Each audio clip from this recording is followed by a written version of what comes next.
A series of unfortunate boyfriends. 1. Guy I'm dating kept ex's used tampons. I was at this guy's apartment after we had seen a movie and he went out to the store to get us some condoms, as he realized he didn't have any. I know it's bad to snoop, but I felt like I wanted to get to know him better. We have only been seeing each other 3.5 weeks. Long story short, I opened the bedside table drawer next to his bed, which had a clear jar with 4 used tampons. Obviously at this point I froze, trying to find a logical explanation as to why they could be there. He gets back and I confront him about it. He went off at me about snooping, but eventually said that they were his ex's tampons, and that he's got a thing for periods. The worst part is she doesn't even know. He used to fish them out the bin to keep so that he could look at them later. Obviously I'm not seeing him again, but do I tell his ex what I found? I know who she is and I feel like I have some sort of responsibility to tell her. 2. I slept with a guy nearly 48 hours ago, and he won't leave my place. I am recently out of a long-term relationship, and it's been a long time since I have dated, so I have been meeting guys from Tinder for hookups and dates. I went on a date with this guy on Friday night, and it was okay. He seemed nice and we ended up going back to mine and hooking up. Anyway, fast forward to, well, now, and the dude is still here. I'm used to a guy staying for a while the next day, having coffee or whatever, but he slept over Saturday night too, and now I'm worried he is going to end up staying tonight too. He's been here way too long now and I have no idea how to get rid of him. He used my toilet, and I had forgotten to put more paper in there. He called me to the toilet to give him some paper because he pooped in my toilet. He pooped in my toilet. That's how long he's been here. He's had a poop. I don't know, I just think one-nighters have overstayed their welcomes when they poop at your place. I have politely said on Saturday I have a lot to be getting on with today, and I have some errands to run, but he didn't get himself ready to go or anything, and I really don't want to leave him in my place unattended. I even got dressed, put my coat on and told him I was going out and he just asked if I could grab him a coffee on my way back. I did say today that he should probably leave soon as I need to get myself sorted for work Monday, and he just said yeah, no problem. But that was 3 hours ago and he is still chilling in my bed watching TV. I'm really worried now because I need to go to work tomorrow and I'm scared that he won't ever leave. I told him that I need to work Monday and he just changes the subject and asks about my work. How do I get him to leave? I've been in situations before where guys have turned in a bad way when I have refused advances,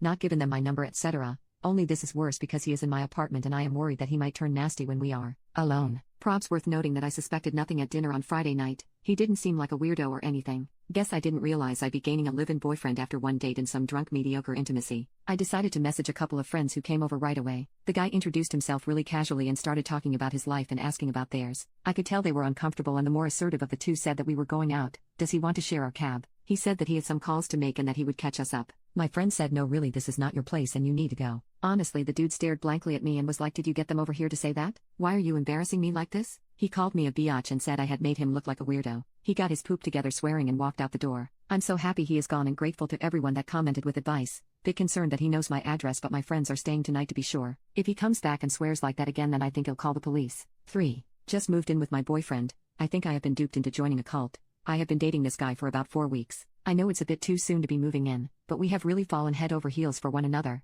and he seems so keen on us moving in together to see where things go. I need some advice on moving out so I can get to know his living situation better before we move forward with our relationship. I did think his living situation was a little odd. He told me he lives in one of these new communal living spaces where residents do things together like cooking, cleaning, etc. Seemed okay to me. I was open to trying something new. For the first few days, people seemed nice, but now I have started to come out of our room a bit more. I am worried that I have accidentally joined a cult. There is a main hall where the residents gather in and discuss events of the day. There is one guy that always leads this session, and people seem to fucking love him, like worship him. To make matters more suspect, I am convinced that he is sleeping with at least 4 of the women there, and 2 of them have kids with him. I am all open for people to live how they want, but I don't want my boyfriend to think I am down with him doing the same. The guy that leads the daily sessions has been trying to set up a meeting with me to get to know his newest resident better, and I'm genuinely worried that he is trying to wife me too. He's pretty old, stinks, and has that weird white mouth cheese stuff that some old people get around their lips, so I have no idea why these women love him. Before I moved in, I paid a deposit, standard, and filled out a questionnaire about myself. It asked all kinds of things like where I work,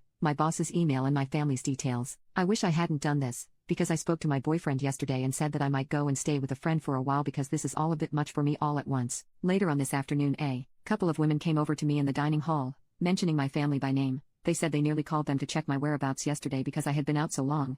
I was at work. I don't know what business they have with my family, but this poop is creeping me out. I feel like this was some kind of threat, and that my boyfriend might have told them about me wanting to leave. Maybe I am just being paranoid. I also think they are filming everything. One of the women asked me if I had ever been in any accidents, and mentioned that she also had a large scar. The only large scar that I have is on my stomach, unless my boyfriend told them. How would they know? I have only got my stomach out in the shower and in our bedroom. I hope they haven't been filming because we have had intimacy in both of these places. Overall, I need some advice on how to keep my boyfriend but also move out. I don't know if I am overreacting, but I have a bad vibe about this place. They have already put me on the work rota 3 days a week, going out and handing out flyers about various charities, as well as supervising the communal childcare room that they have in the complex. I have a full-time job, and I can't fulfill these duties, which is already causing friction.